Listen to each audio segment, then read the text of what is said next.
Olá pessoal, essa é a 11ª aula da disciplina de microcontroladores e na aula de hoje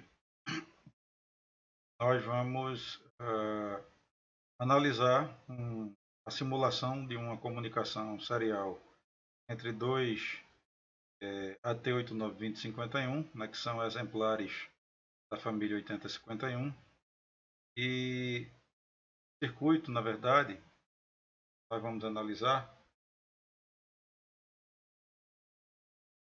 ampliar aqui a imagem.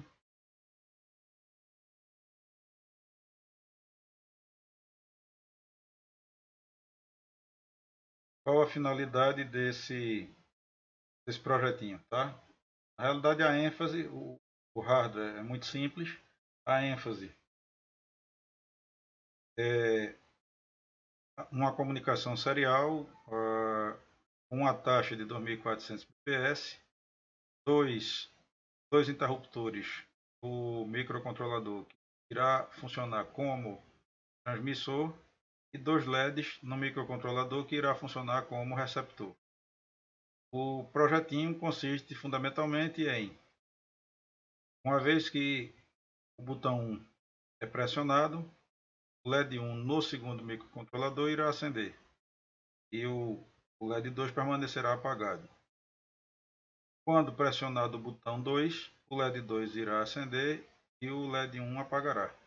É simples, lógico que isso é algo que poderia ser feito com um único microcontrolador, mas a ideia aqui é verificar que, de maneira simples, com um firmware pequeno, a gente pode exercer troca de informações, ou seja, criar uma comunicação serial entre dois microcontroladores. A ênfase dessa simulação é consolidar as informações, o aprendizado da aula passada. A quantidade de informações passadas em nossa aula anterior para a configuração de diversos modos, vários registradores, deixam a impressão de que a comunicação serial é algo muito complexo. Na verdade, apesar do grande volume de informações, quando vamos configurar essa comunicação, a depender do que nós desejamos fazer, o programa pode ser bem simples e é o que nós vamos ver a partir de agora.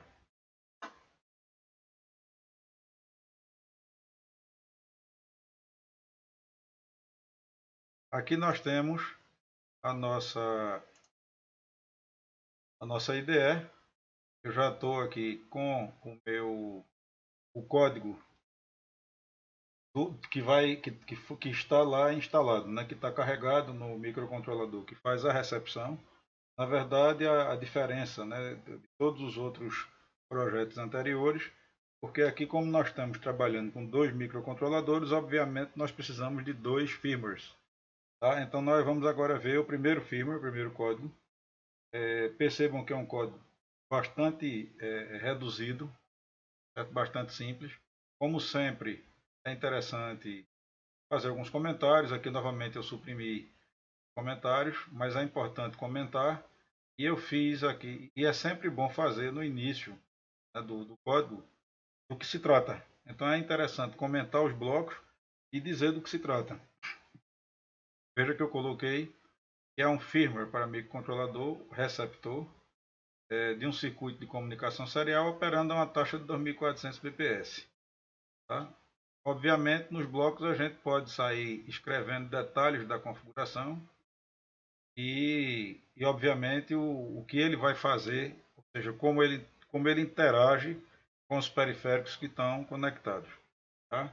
Eu suprimi isso, mas é algo importante a fazer. Bom, como sempre, nós colocamos subrotinas, vetores no início do programa e o bloco principal no final. Perceba que como eu estou trabalhando, só voltando aqui o circuito, como eu estou trabalhando com dois microcontroladores, um na condição de recepção, outro na condição de transmissão, o transmissor, na realidade,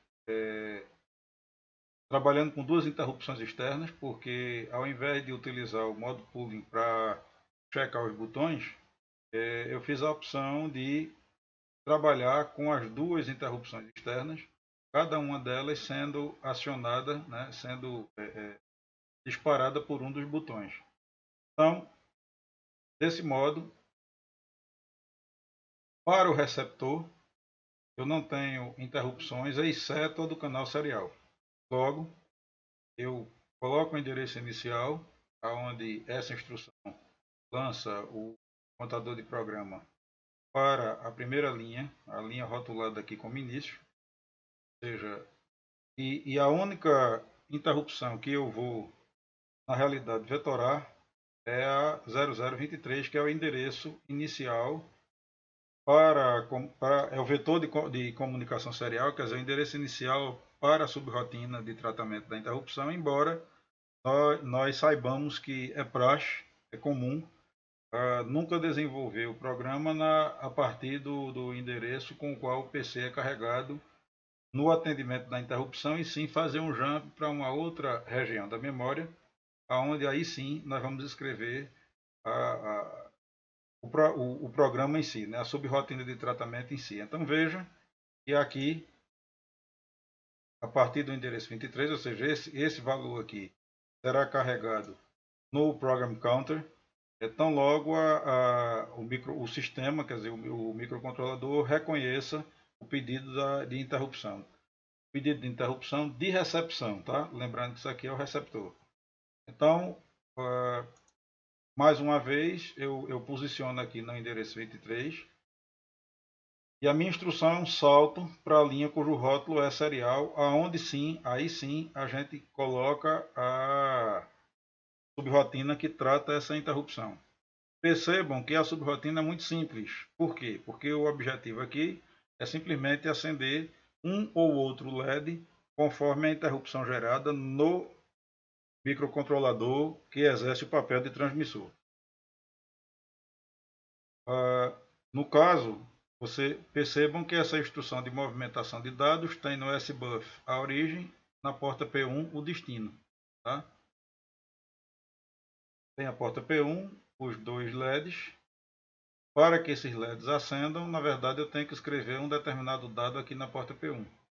Observe que a maneira mais rápida, a porta P1 é uma porta que aceita comunicação a nível de bit, que ela é bit endereçável. Claro que eu poderia setar isoladamente, resetar na verdade isoladamente um ou outro, P10 ou P11.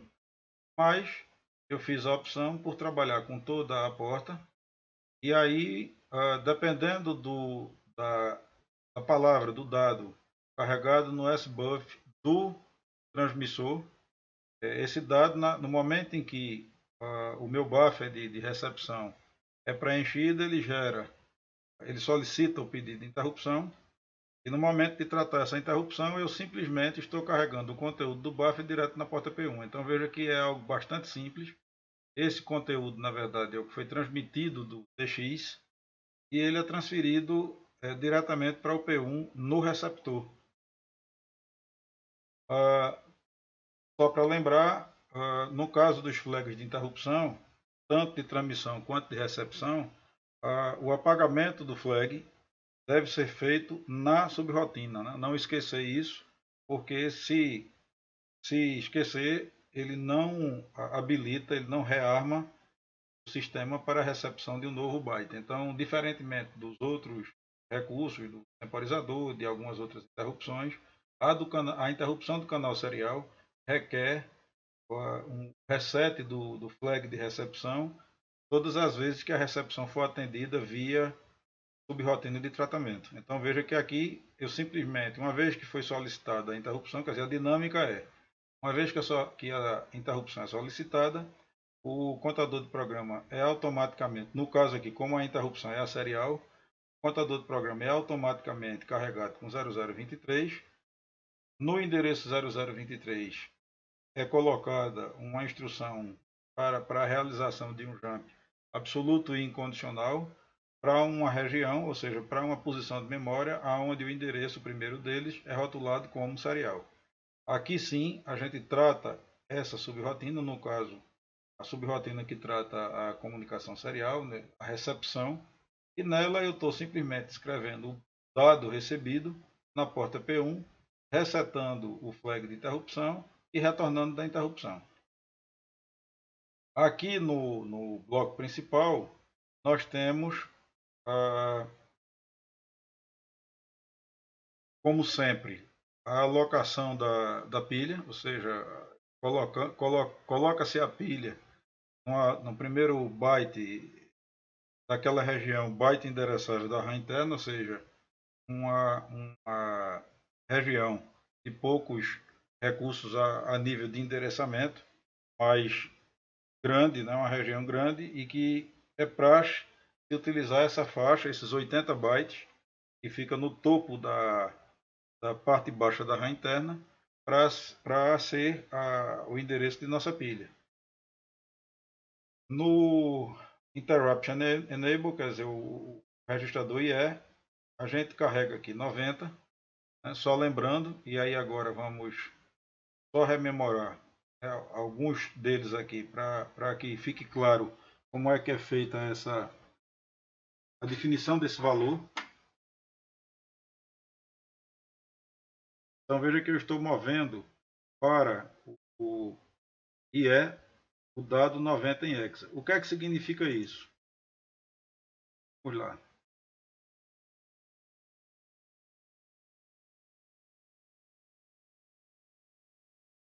Vamos em busca aqui do registrador IE.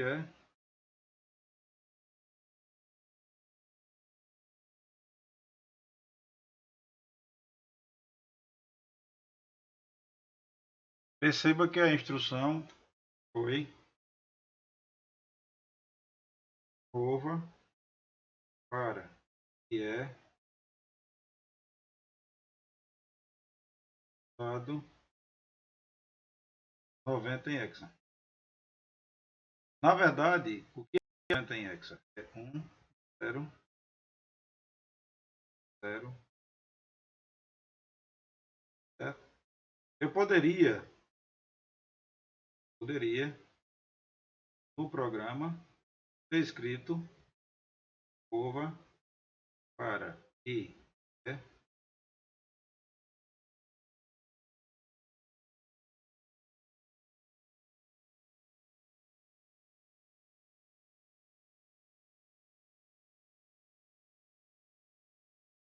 binário, tá? Binário. Isso aí poderia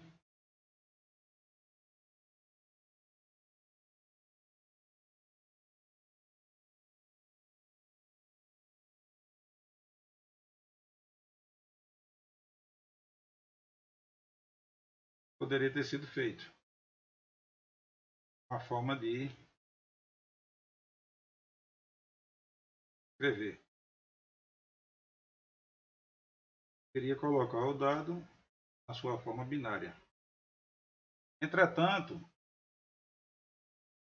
por uma questão de compacidade, ou seja, de compactação da instrução, a gente faz a opção pelo valor em hexa. Tá? Uma vez que nós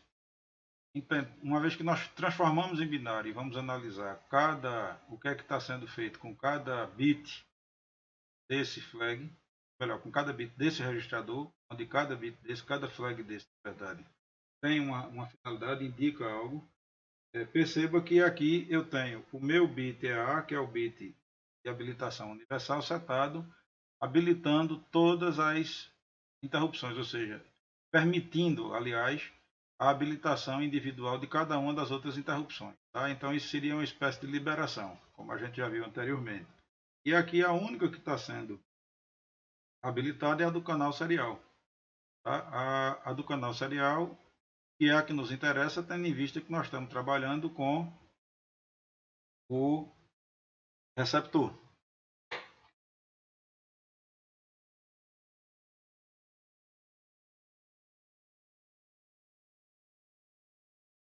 Tendo em vista que nós estamos trabalhando com receptor, a gente habilitou o canal serial. Aqui, no caso da SCOM, lembre que a SCOM é uma das dos registradores utilizados para a configuração do canal de comunicação serial. Então, no mesmo raciocínio, vamos ver o que é que significa 50. Por causa do SCOM. Vou chamar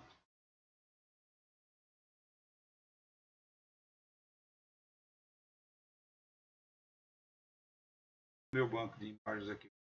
SCOM. Posicioná-lo aqui.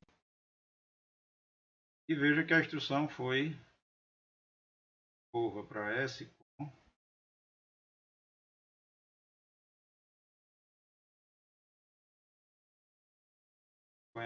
em hexa. 50 em hexa.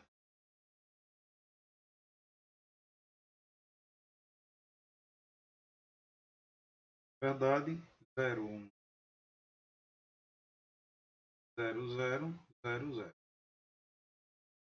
Se nós posicionarmos isso aqui nos registradores, o que é que eu tenho?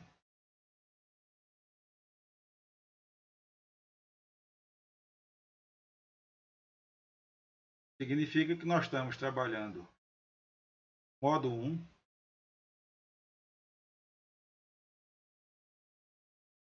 a comunicação serial, e estamos habilitando o Reception Enable, ou seja, o bit de habilitação da recepção, que já era esperado quando nós estamos trabalhando com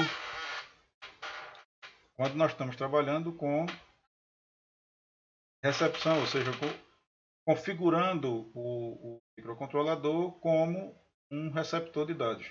Então perceba que na esteira dessa filosofia, ou seja, eu estou escrevendo tudo aqui em hexa, mas para que a gente entenda como eu estou configurando, como estamos configurando o PCON, como estamos configurando o Tmode, o Tcon e etc., é suficiente converter de hexa para binário e verificar bit a bit o que é que significa cada valor desse, certo? Porque aí nós vamos entender bit a bit como estamos configurando os registradores especiais do ponto de vista, quer dizer, sob a ótica da comunicação serial.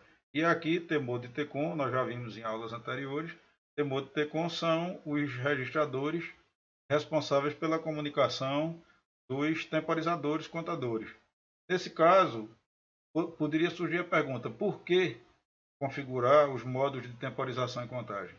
Lembrem que quem cadencia, ou seja, quem na realidade estabelece a taxa de transmissão serial, é uma expressão baseada no que utiliza o registrador do TC1 como um registrador de apoio para que a contagem seja efetuada. Isso aí nós podemos verificar. Vamos chamar aqui passar mais uma página e vamos chamar aqui meu banco de imagens. Puxar o arquivo onde nós temos a expressão para cálculo da taxa de comunicação serial. Percebam que para calcular o valor de recarga, ou seja, o valor da constante, a gente utiliza essa expressão, que nada mais é do que uma manipulação dessa expressão. Só que a observação que ele colocou aqui do S-mode ser igual a zero é exatamente para fazer com que esse termo aqui seja unitário. Ou seja, na verdade, esse 384 é o produto 32/12. Tá?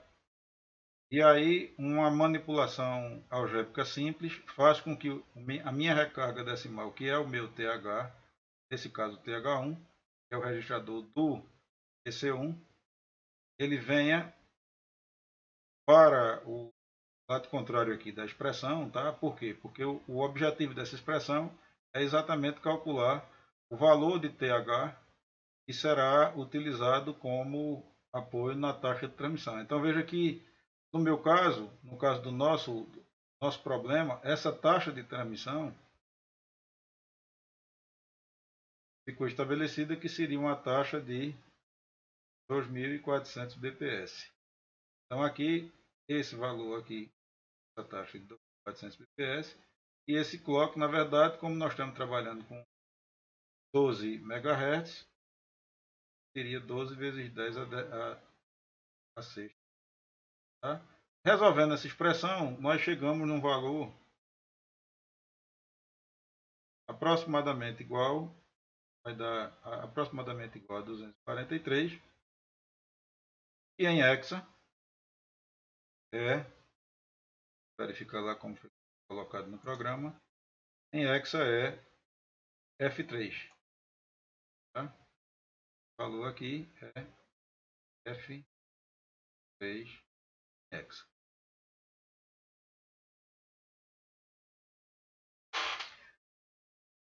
Perceba que nós carregamos TH1 e TL1 com F3, né, para startar a comunicação. Esse start da comunicação ocorre aqui no...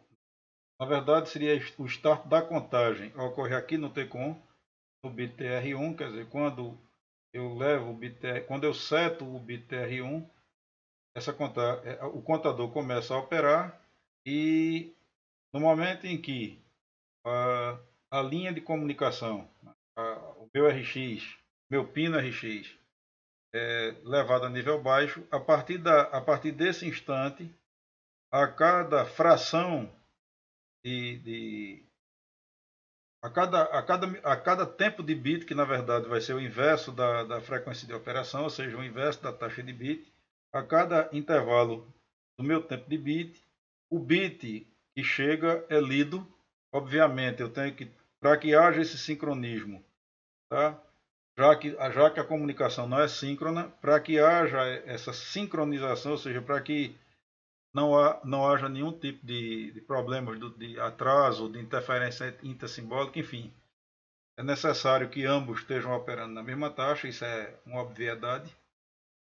E aqui também no T-Mode eu estabeleço o modo 2 de operação, ou seja, o meu TC1 está operando no modo 2, que é o modo de recarga automática, ou seja, todas as vezes que há uma interrupção do timer, ou seja, todas as vezes que há um overflow do meu TL1, né, tendo em vista que o TL1 é o registro de contagem e o TH1 é o registro de recarga automática, todas as vezes que há um overflow do TL1, ele é recarregado automaticamente, tendo em vista que o TC está carregado no modo 2, está programado no modo 2, esse valor F3 é recarregado automaticamente. Se por acaso nós não estivéssemos trabalhando com o modo 2, seria necessário monitorar o overflow do TC, ou seja, o fim de contagem, e através do software fazer a recarga do valor do TH1 ou do TL1, quer dizer, do registrador que estivesse efetuando a contagem. Então essa é a comodidade, é por essa razão que o modo 2 é sempre escolhido, ou pelo menos na maioria das vezes ele é escolhido como o modo, o TC no modo 2, tá certo? Como modo de geração da taxa de transmissão serial, do canal serial.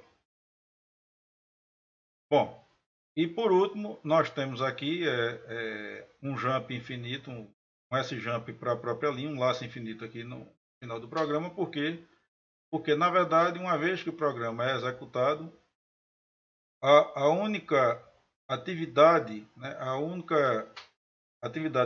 desse receptor é receber a informação do transmissor. Então veja que ele só irá executar alguma tarefa de interação com o mundo externo, ou seja, com algum dispositivo conectado nele, quando chega uma informação do transmissor indicando qual dos LEDs irá acender e qual dos LEDs irá apagar.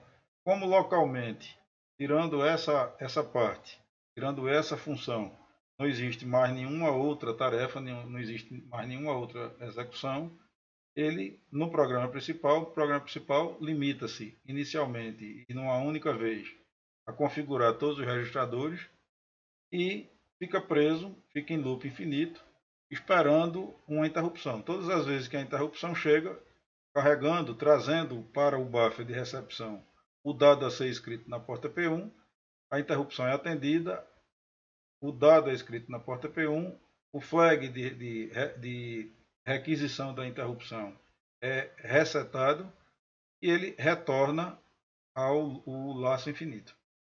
No caso, vamos agora verificar a transmissão. Na transmissão, o que é que nós temos de diferente? Temos também o vetor da comunicação serial, mas agora surgiu outros dois vetores. Por quê? Porque nessa configuração, desse firmware, eu tenho que prever as duas interrupções externas que serão solicitadas a partir do momento que nós pressionarmos um dos dois push buttons. No endereço 03, um jumper para a posição da posição da RAM, ou melhor, da ROM, né? Nesse caso aqui, da memória de programa, que irá tratar a interrupção externa 0, e no endereço 13, que é o vetor da interrupção externa 1, um jumper para a posição da ROM no firmware, onde será tratada a subrotina da interrupção externa 1.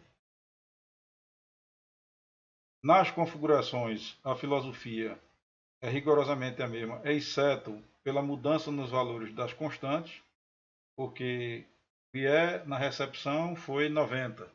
Aqui ele está sendo 95. Por quê? Porque, na verdade, alguns outros bits individuais surgem. E quais deles? Exatamente os bits que habilitam a interrupção externa 1 e o bit que habilita a interrupção externa 0. Então, como eu preciso setar esses dois bits, ou seja, voltando aqui para o registrador IE, observe que para habilitar a externa 0, eu seto esse bit, e para habilitar a externa 1, eu seto esse bit. Então, o 9 é preservado, mas o 5 vem daqui. Ou seja, passei até agora esse daqui setado e esse daqui setado. Logo eu tenho 9, 0, 1, 0, 1, 0, 1, 0, 1.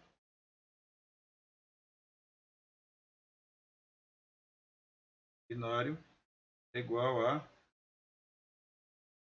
5 em X. Por essa razão, esse E aqui muda para 95. Mesmo raciocínio com SCOM, exceto, né, na recepção ele era 50, porque eu habilitava o REN, o REN, que é o bit que habilita a recepção. Aqui como é transmissor, como é uma transmissão, aquele bit vai estar resetado. Perceba que aqui o tmode, na verdade, ele tem o mesmo valor, porque o que é que eu estou estabelecendo com esse tmode igual a 20? Eu estou colocando o TC1 como contador, perdão, como temporizador, tal qual no caso do programa da recepção, ele está como temporizador, operando no modo 2, que é o modo de recarga automática. No TCOM, a diferença além de ligar e disparar a contagem do TH1, eu tenho do TC1, né? Além de disparar a contagem do TC1, eu tenho que habilitar as duas interrupções externas, ou seja, eu tenho que configurar as duas interrupções externas, e é nesse registrador, no TCOM, que eu defino se essas interrupções serão atendidas por nível ou por transição. A habilitação é feita no IE. Eu já habilitei a partir do momento que eu escrevi lá, ativei os bits EX1 e EX0. No TCOM, na verdade, eu disparo a contagem no nível mais significativo e no nível menos significativo eu tenho os bits que configuram o atendimento da configura a solicitação da interrupção externa por nível ou por borda. Nesse caso aqui, eu configurei as duas por nível. Dá uma olhada. E é exatamente. Deixa eu verificar aqui. Vamos chamar esse registrador e fica mais interessante ver. É o TCOM. Registrador TCOM.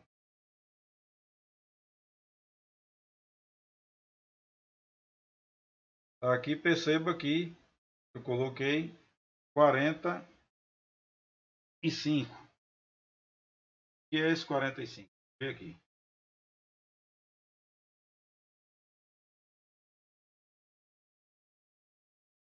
Coloquei move. Você compra 40 hexa 45 hexa é igual a 0, 1, 0, 0, 1, 0, 1. E isso trazendo aqui para o registrador 0, 0 e aqui 0.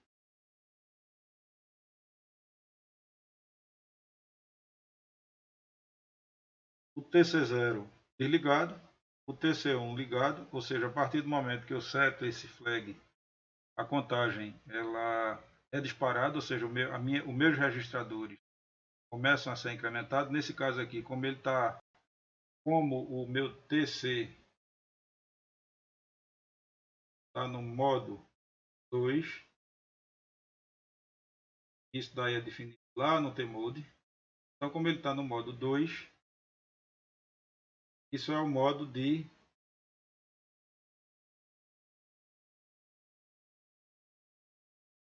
recarga automática, tá? Então ele está lá, ele incrementa, ele vai incrementando e estabelecendo a contagem no registrador TL1 e todas as vezes que o TL1 atinge o overflow, automaticamente o TH1 recarrega ele com aquele valor. Qual o valor?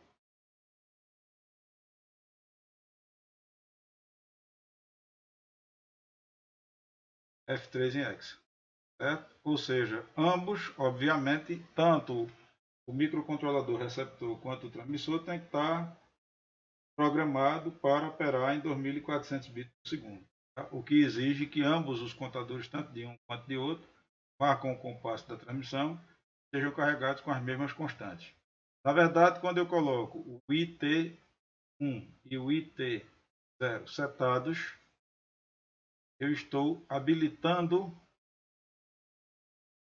solicitação de interrupção 1 e a interrupção 0, habilitando por transição ou borda. Ou seja, na verdade, a interrupção é solicitada todas as vezes que houver uma borda de descida, tanto no canal 0 quanto no canal 1. Certo? Isso daí, na verdade, é algo que, de certo modo, vocês já conhecem, já foi visto em outras ocasiões. Entretanto, é bom sempre rever para memorizar. Então veja que uma vez que eu configurei todos os registradores, eu também entro no loop infinito. Por quê? Porque a única interação desse microcontrolador transmissor com o ambiente externo é com os dois push buttons, onde cada um deles vai gerar uma interrupção externa. Então, se a interrupção é externa, localmente ele fica apenas no laço infinito aguardando a solicitação dessas interrupções. Quando a interrupção externa 0 é atendida, ele simplesmente carrega para o SBUF. Veja que aqui, como é uma transmissão, o processo de transmissão se inicia no momento em que nós lançamos um dado no SBUF. Tá? Então, o início de uma transmissão se dá apenas por uma escrita no SBUF, obviamente desde que os registradores que controlam a comunicação serial estejam devidamente programados, devidamente configurados. Se eles estiverem devidamente configurados, e a gente viu aqui que sim, essa comunicação é estabelecida. Essa transmissão tem início com a simples escrita de um dado no SBUF. Que dado é esse? Perceba que esse dado 01 nada mais é do que o nibble mais, isso é o que é enviado para o receptor, ou seja, o nibble mais significativo de P1 vai estar todo em 0. Tá? No caso de 01, veja que o 01 é o que é enviado na interrupção externa 0. A interrupção externa 0 é a interrupção solicitada pelo push button 1, que deverá acender o LED 1. Perceba que, nesse caso aqui, para que esse LED acenda, eu tenho que apagar o P11. Tem que apagar o P11. Então, na verdade, o que é que eu tenho? Aqui. A interrupção externa 0 é todos os bits estão zerados, não só, né, o primeiro nibble, como os 3 primeiros bits na sequência, ou seja, eu só tenho setado o bit menos significativo. Ou seja, quando eu escrevo 01, está todo mundo apagado, inclusive o P11, e o P10 é que está setado. Tá? Como o LED acende com o bit em 0, então veja que o P1 em 0 acende esse LED, o P10 setado vai manter o LED 2 desligado.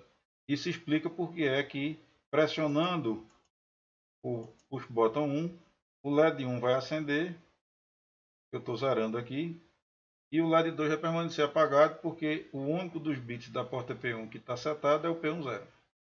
No caso da interrupção do externa 1, ou seja, aonde eu vou acender outro LED, onde eu intenciono acender o outro LED, quando eu escrevo 02, perceba que 02 em hexa corresponde a tudo isso aqui zerado também, exceto o P1. Ou seja, o P1 assumiria nível alto, o que garante o apagamento desse LED, e o P10 seria 0, o que agora faz com que o LED 2 acenda. Então veja que o push button 2 escreve 02, 02 na verdade só tem esse bit setado apagando o LED 1 e acendendo o LED 2. O push button 1 escreve 01, onde todo mundo é zerado, inclusive esse aqui acendendo o LED 1, e o último bit, o bit menos significativo aqui é setado, apagando o LED 2. Tá? Então veja que é um programa extremamente simples, principalmente no que vai ser executado, no que vai ser realizado para atendimento das interrupções, mas o objetivo desse programa, desses dois programas, foi mostrar para vocês como configurar o canal serial através dos registradores responsáveis por ele, sejam os registradores diretamente voltados para a comunicação serial, seja a configuração dos registros de contagem do TC1, porque o TC1 é que é responsável pela contagem, né, através daquela expressão que a gente viu, ele é que é responsável pela configuração, pela definição da taxa de transmissão serial. Então, todas as vezes que está se trabalhando com a comunicação serial, nós só podemos lançar mão do TC0. O TC1 ele é dedicado, ou seja, dedicado a essa atividade, a interrupção do canal serial, a interrupção do temporizador contador 1, ela deverá ser desabilitada, ou seja, o overflow do TH1, TL1, ele não vai gerar interrupção. Entretanto, ele seta sim o flag, e é exatamente através do setamento, né, da setagem desse flag, que o sistema interage com o canal de comunicação serial, transmitindo cada um dos bits, ou seja, a cada overflow do TL1, um bit é enviado pelo canal de comunicação serial. Essa é a filosofia, repetindo o modo de recarga automática para o TC1, né, que é o modo 2, é bastante conveniente porque não há necessidade de que a recarga seja feita por software. Todas as vezes que ocorre um overflow do TL1, o valor carregado em TH1 é imediatamente transferido e simplifica bastante o programa.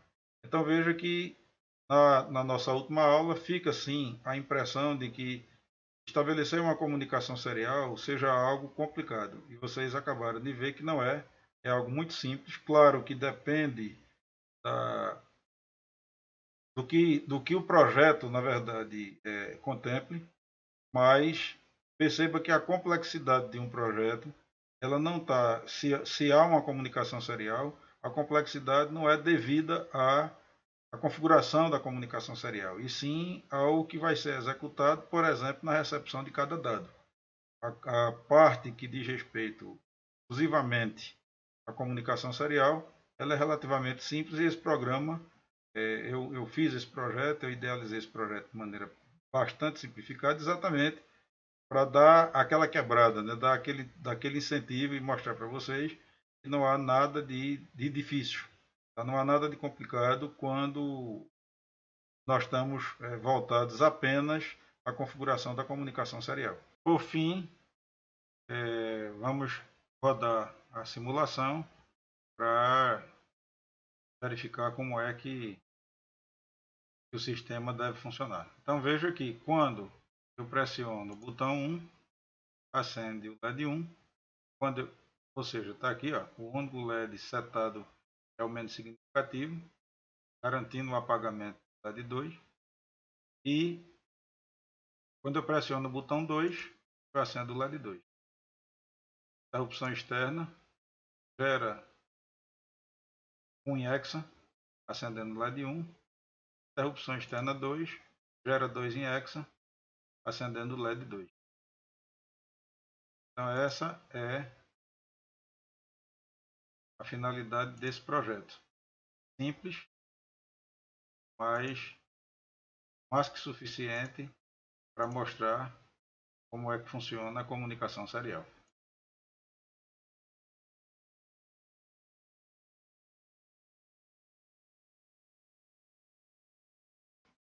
Tá? Por hoje é só. Mais uma vez, e como sempre, eu peço que se houver qualquer dúvida, qualquer questionamento, vocês coloquem aqui na área do chat do canal. Então logo eu responderei.